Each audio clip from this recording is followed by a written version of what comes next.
দর্শক আমন্ত্রণ যমুনার বিশেষ আয়োজন ডক্টর সলভ কোন অনুষ্ঠানে আপনাদের স্বাস্থ্য বিষয়ক নানা প্রশ্ন আর সেসবের তাৎক্ষণিক সমাধান নিয়ে আমাদের এই আয়োজনে থাকছেন দেশ বরেণ্য আর আধুনিক চিকিৎসা বিজ্ঞানে দক্ষ চিকিৎসকরা। এই পর্যায়ে আজ আমাদের আলোচনার বিষয় হেপাটাইটিস চিকিৎসা ও প্রতিরোধ। আলোচনার জন্য আমাদের সঙ্গে অতিথি হিসেবে আছেন interventional gastroenterologist doctor Mohammad Arifur Rahman, registrar gastroenterology বিভাগ, ঢাকা মেডিকেল কলেজ হাসপাতাল। বিশেষজ্ঞ চিকিৎসকের পরামর্শ পেতে ফোন করুন 02982405 এই নম্বরে। আপনাদের সাথে পুরো আয়োজন জুড়ে আছে আমি ডাক্তার আবু সাইদ শিমুল। দর্শক, হেপাটাইটিস বা জন্ডিস নিয়ে কিন্তু এক ধরনের বিভ্রান্তি রয়েছে, আবার অনেক সময় দেখা যায় যে অপচিকিৎসা হয়।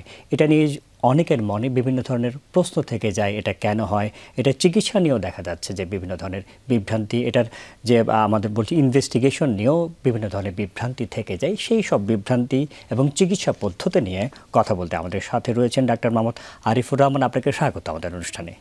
ধন্যবাদ জি ডক্টর সাইদ, আমাকে আমন্ত্রণ জানার জন্য যমুনা টিভির বিশেষ আয়োজনে। সেই সাথে যমুনার দর্শক শ্রোতাদের অভিনন্দন জানাচ্ছি আমরা আজকের আমাদের বিশেষ আয়োজনে। জি, প্রথমে যদি আসলে আমরা জানতে চাই যে হেপাটাইটিস, এটা তো আসলে অনেকেই জানেন, কিন্তু আসলে হেপাটাইটিস বিষয়টা কি ঘটে শরীরের ভেতরে? ধন্যবাদ। হেপাটাইটিস হচ্ছে একটা ভাইরাস ঘটিত প্রদাহ, যেটা লিভারে সাধারণত হয়ে থাকে, তবে লিভারের বাইরেও হতে পারে, তবে সাধারণত এটা লিভারকে আক্রান্ত করে। তো আমরা আজকের আলোচনায় আমাদের দেশের সবচেয়ে কমন যেটা হেপাটাইটিস বি, সেটাই আমরা আলোচনা করব। তো হেপাটাইটিস বি যে ভাইরাস, এটা দ্বারা লিভার সংক্রমিত হওয়ার যে প্রক্রিয়া, এটাকে হেপাটাইটিস বলা হয়। এটা স্বল্পমেয়াদী হতে পারে এবং দীর্ঘমেয়াদী হতে পারে। স্বল্পমেয়াদী যেটাকে বলা হয় অ্যাকুট হেপাটাইটিস এবং দীর্ঘমেয়াদী যেটাকে বলা হয় ক্রনিক হেপাটাইটিস। এটা যদি একটু তথ্য আমাদেরকে দিতেন যে আসলে কত সংখ্যক মানুষ পৃথিবীতে বা বাংলাদেশে এই রোগে আক্রান্ত? হেপাটাইটিস বি সারা বিশ্বে প্রায় 25 মিলিয়ন মানুষ আক্রান্ত, প্রায় 25 কোটি এটা, এবং সারা বিশ্বে প্রতি বছর 3.2% হারে এটা বৃদ্ধি পাচ্ছে। এটা একটা বার্নিং ইস্যু।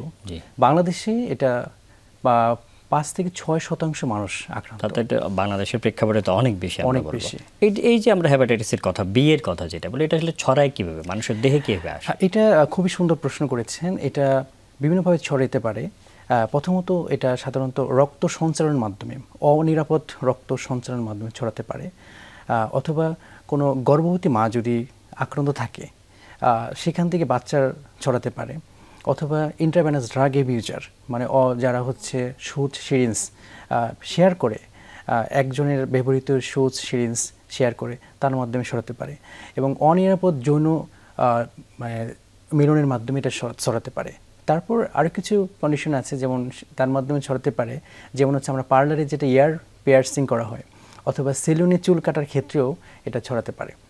এটা আসলে তো অনেক চিন্তার বিষয় আমি বলবো। এইসব ক্ষেত্রে যদি আমরা আলাদাভাবে সচেতন না হয়, একটু যদি বলতেন যে আমরা প্রথমেই বলেছিলেন যে অনিরাপদ রক্ত সঞ্চালন। আমরা প্রায় সময় দেখে থাকি যে যখন কেউ রক্ত লাগে আর কি, তখন অনেকেই মধ্যে এক ধরনের প্রবণতা থাকে যে হাসপাতালকে বলে যে রক্তকে কিনে দেওয়া যায় না। এই বিষয়টা যদি একটু হাইলাইট করতেন। অনেক ধন্যবাদ, খুব গুরুত্বপূর্ণ প্রশ্ন। রক্ত সঞ্চালন আধুনিক চিকিৎসা একটা গুরুত্বপূর্ণ একটা অধ্যায়। আপনি জানেন যে শল্য চিকিৎসাবিদ্যা অথবা যে কোনো ইমার্জেন্সি কন্ডিশনেই রক্ত দরকার, কিন্তু আমাদের বর্তমানে যে আমাদের স্লোগান নিরাপদ রক্ত সঞ্চালন, অনেক ক্ষেত্রেই দেখা গেছে যে সঠিক স্ক্রিনিং যদি না করা হয়, সাধারণত এখন WHO এর রিকমেন্ডেশন হচ্ছে আমাদের 5টা ডিজিজ স্ক্রিনিং করে রক্ত সঞ্চালন করব, এর মধ্যে হেপাটাইটিস বি অন্যতম। এই স্ক্রিনিংটা যদি সঠিক না হয় বা উপজেলা পর্যায়ে যেখানে সঠিক স্ক্রিনিংয়ের পদ্ধতি নাই, সেক্ষেত্রে অনেক সময় দেখা গেছে যে অনিরাপদ রক্তটা সঞ্চালিত হতে পারে, আর সেক্ষেত্রে এটা অনাকাঙ্ক্ষিতভাবে একজন মানুষ, এক্ষেত্রে আমরা বলবো যে পরিচিত মানুষ থেকে রক্ত দেয় আসলে ভালো। অবশ্যই যখন পরিচিত মানুষ, এবং যেখানে আমরা ডিপেন্ডেন্ট কোনো একটা ব্লাড ব্যাংক আমরা জানি, সেখান থেকে আমরা নিতে পারি, এবং সঠিক স্ক্রিনিংয়ের মাধ্যমে। অবশ্যই এই যে আপনি যে বললেন যে কিভাবে ছড়ায় আমরা জানলাম, এটা যদি কারো সংক্রমণ হয়ে যায় কি কি লক্ষণ দেখে একজন মানুষ মনে করবে না? খুবই গুরুত্বপূর্ণ প্রশ্ন। এটা আমি শুরুতে একটু বলেছিলাম যে হেপাটাইটিস বি সাধারণত এটা স্বল্পমেয়াদী অ্যাকুট হেপাটাইটিস বা অ্যাকুট ভাইরাল হেপাটাইটিস এবং দীর্ঘমেয়াদী ক্রনিক লিভার ডিজিজ, এই দুইটা ভাগে প্রথমত হতে পারে। সাধারণত যাদের স্বল্পমেয়াদী সমস্যাটা হয় তাদের ক্ষেত্রে উপসর্গগুলা খুবই ভেগ একটা উপসর্গ হয়, যেমন হচ্ছে তার মাথা ব্যথা হতে পারে, অল্প অল্প জ্বর আসতে পারে, বমি বমি ভাব আসতে পারে, পেটে ব্যথা হতে পারে, এরপর কিছুদিন পর তার জন্ডিস হতে পারে, পেটে ব্যথা হতে পারে। এগুলো তার নন স্পেসিফিক কিছু সিমটম আছে। এবং দীর্ঘমেয়াদী যাদের হেপাটাইটিস বি, যেটা ক্রনিক লিভার ডিজিজ হয়, তাদের ক্ষেত্রে আমরা যদি সঠিক চিকিৎসা না করি তাহলে সেক্ষেত্রে দেখা গেছে কিছু কমপ্লিকেশন হতে পারে। যেমন তার পেটে পানি আসতে পারে, যেটাকে আমরা অ্যাসাইটিস বলি, হাত পা ফুলে যেতে পারে, রক্তনালীর শিরা ফুলে গিয়ে সেটা ফেটে রক্তবমি, কালো পায়খানা এগুলো হতে পাতে, এবং জন্ডিসটা অনেক বেশি হতে পারে। এবং আলটিমেটলি যদি আমরা চিকিৎসা না করি তাহলে দেখা গেছে যে সিরোসিসের এক পর্যায়ে মানে এটা ক্যান্সার হতে পারে। কি কি পরীক্ষা নিরীক্ষা আসলে করা হয়?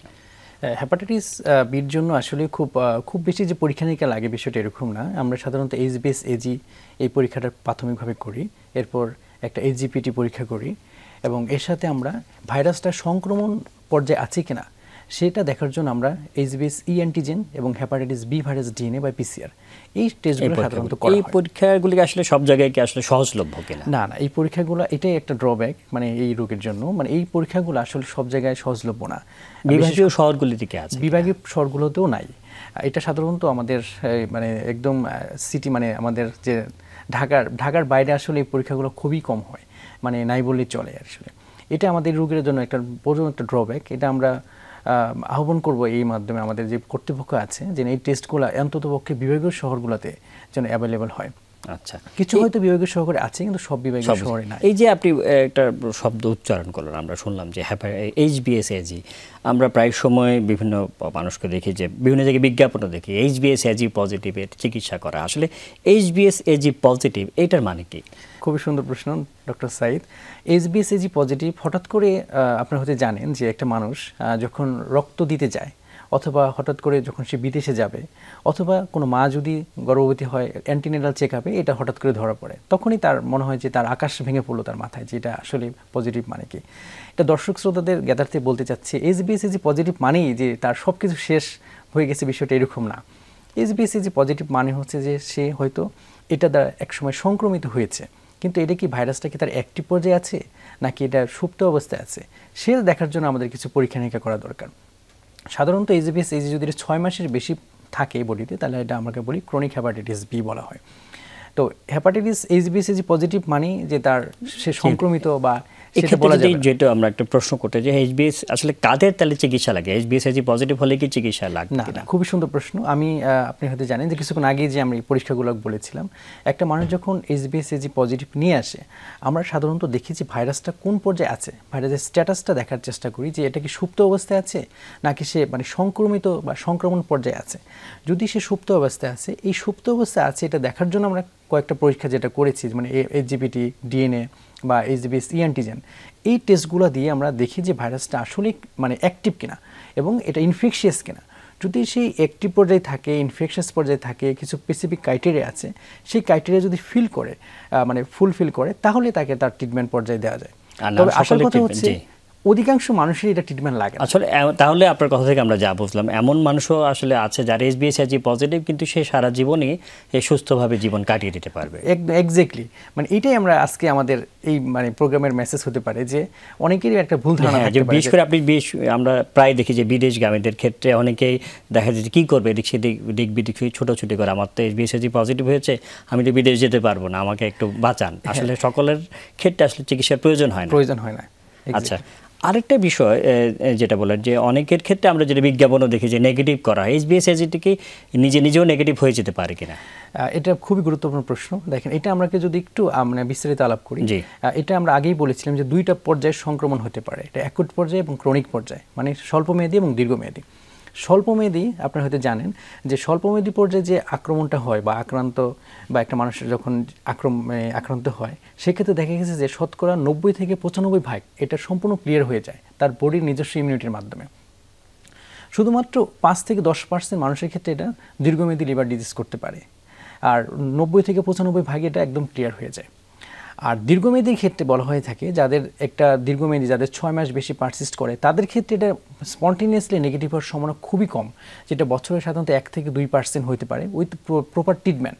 এবং প্রপার ট্রিটমেন্ট এবং এটা যদি 95 ভাগ ক্ষেত্রে আপনার কাছ থেকে আমরা যা বুঝলাম, তাহলে 95 ভাগ ক্ষেত্রে দেখা যাচ্ছে নিজেই এটা এক সময়, বিশেষ করে 6-7 মাস গেলে এক সময় নেগেটিভ হয়ে যায়। 6 মাসের আগে যদি এটা স্বল্পমেয়াদী সংক্রমণ হয়, স্বল্পমেয়াদী সংক্রমণ হলে এটা 6 মাসের আগেই 90 থেকে 95 ভাগ এটা ক্লিয়ার হয়ে যায়। এই ক্ষেত্রে যেটা খুবই গুরুত্বপূর্ণ সেটা হচ্ছে অনেক মানুষ কিন্তু এক্ষেত্রে প্রতারিত হতে পারেন, যে কারো কাছে গেল, যে কোনো কারো কাছে সে বললো যে আপনি তো এটা নেগেটিভ হয়ে যাবে, আপনি এই ওষুধ দিলাম, দেখা যাচ্ছে আসলে কোনো ওষুধের এখানে কোনো ভূমিকা নেই। 95 ভাগ ক্ষেত্রে এমনিতেই আসলে সে পজিটিভ নেগেটিভ হয়ে যেতে পারে। একদম সঠিক কথা। হ্যাঁ, এটা দেখেছি, এটা মানুষ অনেক ক্ষেত্রেই অনেক বড় বড় আমার এরকম সাইনবোর্ড আমরা দেখতে পাই যে এইচবিসিজি নেগেটিভ হচ্ছে। আসলে এটা কিন্তু একটা প্রতারণার একটা ফাঁদ।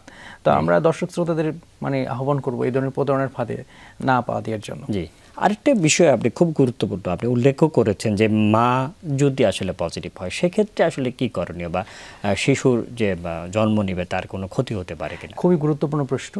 মা যদি মানে হেপাটাইটিস বি আক্রান্ত হয়, তো এটা আমরা সাধারণত দুইভাবে এটা দেখি, যে মা আগে থেকে আক্রান্ত কিনা, মানে গর্ভধারণের আগেই আক্রান্ত কিনা, অথবা সে আগে কখনোই জানতো না, গর্ভধারণের সময় প্রয়োজনীয় পরীক্ষা নিরীক্ষার সময় হঠাৎ করে তার ধরা পড়েছে।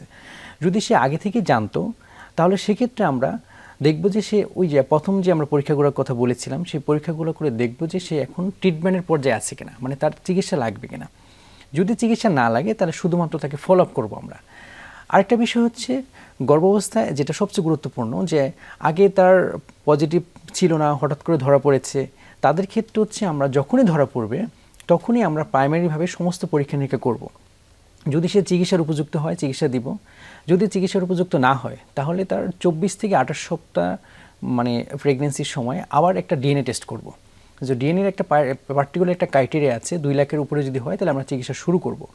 এটার কারণ হচ্ছে আপনি হয়তো জানেন যে এটা যদি আমরা চিকিৎসাটা শুরু করি এটা এজ এ প্রোফাইল্যাক্সিস হিসাবে, তাহলে মা থেকে বাচ্চার ট্রান্সমিশন হার শতকরা 90 থেকে 10% নেমে আসবে।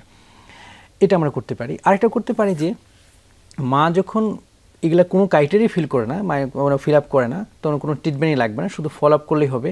সেক্ষেত্রে বাচ্চা জন্মের সাথে সাথেই আমরা তাকে হেপাটাইটিস বি ইমিউনোগ্লোবুলিন এবং হেপাটাইটিস বি টিকা দিব। আইডিয়ালি এটা 12 ঘন্টার মধ্যে দিলে সবচেয়ে বেটার, না হলে 72 ঘন্টার মধ্যে অবশ্যই দিতে হবে। এই ক্ষেত্রে আমার একটা প্রশ্ন রয়েছে, সেটা হচ্ছে ধরুন আমাদের অনেক সবাই যে সচেতন তা না। মা ধরেন এইচবিসিজি পজিটিভ ছিল, সে কোনো চিকিৎসা নেয়নি বা ডিএনএ টেস্ট আসলে করেনি। আপনার কাছ থেকে আমরা যেটা জেনেছি যে ডিএনএ আসলে পরীক্ষার ব্যবস্থাও সব জায়গায় নাই। সেক্ষেত্রে যদি একটা শিশু জন্ম নিয়ে যায়, উনি কোনো চিকিৎসা আসলে প্রোফাইলেক্টিক নেয়নি, যেটা আমাদের দেশের ক্ষেত্রে খুবই বাস্তব, সেই ক্ষেত্রে আসলে কী করণীয়? খুবই গুরুত্বপূর্ণ প্রশ্ন করেছেন। যে সাধারণত ডিএনএ দেখে আমরা মানে আইডেন্টিফাই করি যে তার প্রোফাইল্যাক্সিস লাগবে কি লাগবে না। যদি সে কিছুই না নিয়ে থাকে বা কোনো পরীক্ষা নিরীক্ষা না করে থাকে, তার ক্ষেত্রে তাকে অবশ্যই মা এবং তার ফ্যামিলি মেম্বারকে কাউন্সেলিং করতে হবে যে অন্তত বাচ্চার জন্য তার হচ্ছে এই ইমিউনোগ্লোবুলিন এবং ভ্যাকসিন এটার জন্য সে ব্যবস্থা করে রাখে। তার যে মানে ডেলিভারির একটা প্রত্যাশিত যে তারিখ থাকবে, তার আগে থেকে যেন এগুলো সংগ্রহ করে কোনো একটা ভালো একটা জায়গায় প্রিজার্ভ করে রাখে, যেন জন্মের সাথে সাথে টিকা এবং আমরা ইমিউনোগ্লোবুলিন দিতে পারি বাচ্চাটা। আর এর পরবর্তীতে বাচ্চাটাকে কোনো ফলো আপ করতে হবে কি? এর পরবর্তীতে বাচ্চা হচ্ছে আপনি জানেন যে আমাদের গণপ্রজাতন্ত্রী বাংলাদেশ সরকারের যে ইপিএস শিডিউলে আমাদের হেপাটাইটিস বি 2005 সাল থেকে সারা নেশন ব্যাপী এটা ভ্যাকসিন, সেই অনুযায়ী সে ভ্যাকসিন পাবে ইমিডিয়েটলি জন্মের পরে। আবার কখনো কি বাচ্চার কি পরীক্ষা করার প্রয়োজন আছে? বাচ্চার কোনো রিকমেন্ডেশন নাই, তবে হচ্ছে যদি আমাদের মনে সাসপিশন থাকে তাহলে সেক্ষেত্রে মানে ফুল ভ্যাকসিনেশন হওয়ার পরে আমরা 1 মাস ফুল ভ্যাকসিনেশন শেষ হওয়ার পরে মানে লাস্ট ডোজ শেষ হওয়ার 1 মাসের মধ্যে আমরা একটা অ্যান্টি-এইচবিএস টাইটার করে দেখতে পারি। আচ্ছা, খুবই সুন্দর আসলে আমরা দিক নির্দেশনা পেলাম। আসলে আরেকটা বিষয় যে আমরা তো মায়ের কথা বললাম, যেটা শিশুদের কথা বললাম, হাই রিস্ক একটা গ্রুপ রয়েছে, যে দেখা যাচ্ছে নার্স বা ডাক্তাররা যারা এই ধরনের নিডেলের কথা বলছে, নিডেল পিক করে বা যারা ঘন ঘন ব্লাড ডোনেশন করেন, এদের ক্ষেত্রে করণীয় কি বা কী কী পদক্ষেপ নিলে হেপাটাইটিস বি থেকে তারা মুক্ত থাকতে পারে? খুবই গুরুত্বপূর্ণ প্রশ্ন। আমাদের যারা নার্সেস এবং বিশেষ করে আমরা যারা এন্ডোস্কোপিস্ট এবং আমরা একটা হাই রিস্ক গ্রুপে কিন্তু আছি, আমাদের ক্ষেত্রে অবশ্যই মানে এই প্রফেশন শুরু করার আগে অবশ্যই এইচবিসিজি স্ক্রিনিং করে ফুল ভ্যাকসিনেশন করতে হবে। তো এদের ক্ষেত্রে আমরা এই যে হাই রিস্ক প্রফেশনাল এই গ্রুপের ক্ষেত্রে আমরা দেখি যে মানে অ্যান্টিবডি টাইটারটা প্রতি 5 থেকে 10 বছর পর এদেরকে আমরা রিকমেন্ডেশন আছে চেক করতে হবে অ্যান্টি-এইচবিএস টাইটার। এদের ক্ষেত্রে মানে আমাদের এই যে প্রফেশন আমাদের ক্ষেত্রে বলা হয়ে থাকে অবশ্যই টাইটারটা 100-র উপরে থাকতে হবে। Micro international unit per ml 100-এর উপরে থাকতে হবে, তাহলে এটা একদম এক্সেলেন্ট প্রোটেক্টিভ মানে একটা প্রোটেকশন দেবে আর কি। NTHBS যেটা NTHBS নরমালি তো আমরা মনে করি যে না 10-এর বেশি থাকলে হয়, কিন্তু হাই রিস্কদের 100-এর বেশি 100-এর উপরে আমরা এক্সপেক্টেড আর কি। সাধারণত খুব ভালো প্রশ্ন আপনি করেছেন। নর্মাল মানুষ যারা ইমিউনো কম্পোনেন্ট মানে অন্য কোনো ডিজিজ নাই তাদের ক্ষেত্রে 10-এর উপরে এনাফ। কিন্তু আমাদের যে প্রফেশন, আমাদের ক্ষেত্রে সাধারণত বলা হয়ে থাকে প্রতি 5 থেকে 10 বছর পর পর চেক আপ করার জন্য, এবং যদি টাইটারটা 10 থেকে 100-এর মধ্যে থাকে অবশ্যই বুস্টার দিতে হবে, এবং এক্সপেক্টেড টাইটার হচ্ছে মোর দ্যান 100। আচ্ছা, এইটাই যেটা এখানে বুস্টারের কথা আসলে, এই যে অনেকেই দেখা যায় যে হেপাটাইটিস বি এর তো আসলে ভ্যাকসিন নেয়, ছোটোবেলায় বাংলাদেশ সরকার তো দিচ্ছে আসলে 3টা ডোজ দেয়, তাদের ক্ষেত্রে আসলে হেপাটাইটিস বি হওয়ার সম্ভাবনা কতটুকু?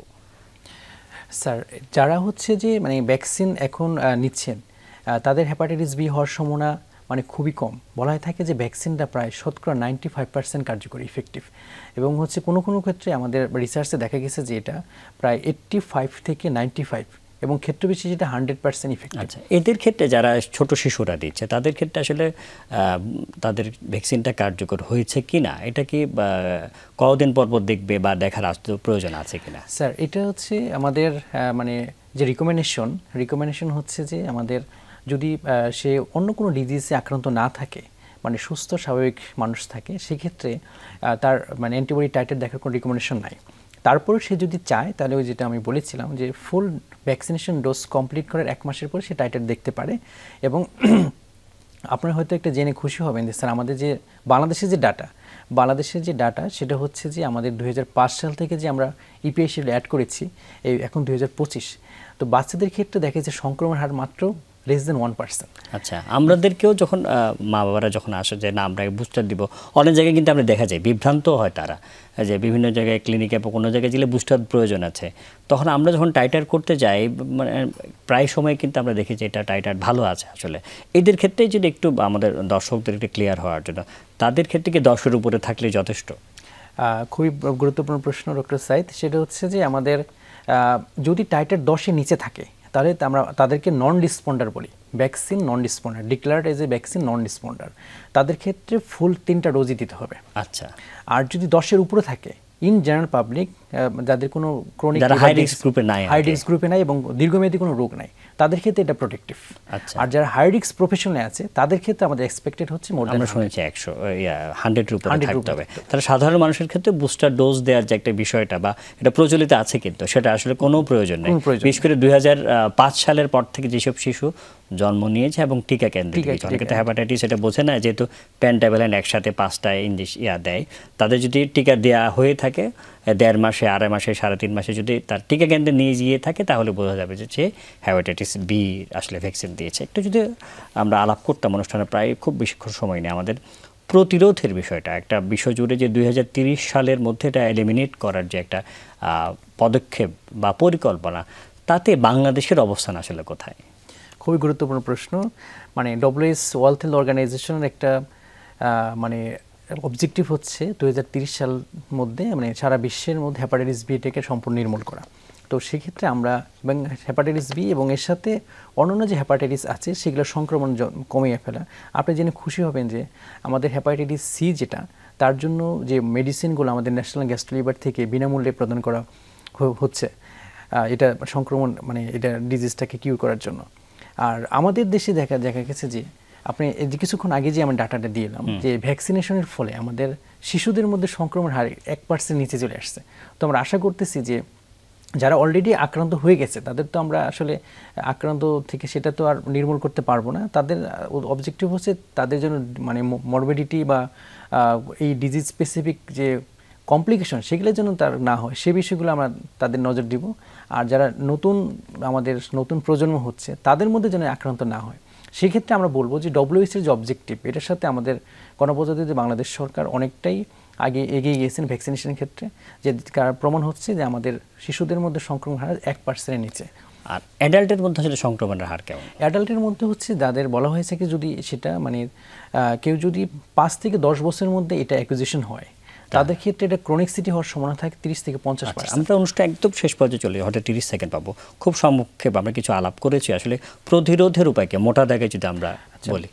খুবই গুরুত্বপূর্ণ প্রশ্ন এবং আমি দর্শক শ্রোতাদের উদ্দেশ্য বলতে চাই প্রতিরোধের উপায় হচ্ছে আমরা যে কমন যে ধারণা যে prevention is better than cure, আমরা প্রতিরোধের জন্য যেটা আমরা করব যে আমাদের যে হাই রিস্ক বিহেভিয়ার আছে, অনিরাপদ যৌন মিলন এবং ইন্টারভেনাস ড্রাগের ইউজ বা নিডল শেয়ার না করা এবং হচ্ছে আমাদের সেলুনে পার্টিকুলারলি যদি অ্যাভয়েড করে দেয় চুল না কাটা এবং হচ্ছে অনিরাপদ রক্ত সঞ্চালন না করা, সেই সাথে আমরা সঠিকভাবে স্ক্রিনিং টেস্ট করে ভ্যাকসিনেশন করা এবং সবাইকে ভ্যাকসিনেশন সেই সাথে গর্ভবতী মায়েদের আসলে সঠিক স্ক্রিনিং করা এবং প্রতিরোধের যে চিকিৎসার কথা বললেন যে আপনি জেনে খুশি হবেন হয়তো যে গর্ভবতী মায়েদের ক্ষেত্রে এই টিকাটা একটু 100% নিরাপদ এবং 100% কার্যকরী। আচ্ছা, খুবই সুন্দরভাবে বললেন যে প্রতিরোধ আসলে উত্তম, আসলে চিকিৎসার চেয়ে এই আশা ব্যক্ত করে আমরা অনুষ্ঠানে একদম শেষ পর্যায়ে চলে এসেছি। ডাক্তার মোহাম্মদ আরিফুর রহমান, এতক্ষণ আমাদের সাথে থাকার জন্য আপনাকে অসংখ্য ধন্যবাদ। অসংখ্য ধন্যবাদ আপনাকেও এবং যমুনা টিভির দর্শক শ্রোতাদেরকেও ধন্যবাদ জানাচ্ছি। দর্শক, এই রোগের আসলে যে প্রতিরোধের কথা বললেন সেই প্রতিরোধের নিয়মগুলি যদি একটু মেনে চলি, রোগ থেকে কিন্তু আমরা ইতিমধ্যেই শুনেছি ক্যান্সার পর্যন্ত হতে পারে। অর্থাৎ এই রোগের জটিলতা থেকে এড়াতে হলে ভ্যাকসিনেশন এবং প্রতিরোধের ব্যবস্থাগুলো গ্রহণ করলে আমরা এই রোগ থেকে মুক্ত থাকতে পারবো। আমরা সকলেই সুস্থ থাকি এই কারণে আজকের মধ্যে বিদায় নিচ্ছি। আল্লাহ হাফেজ।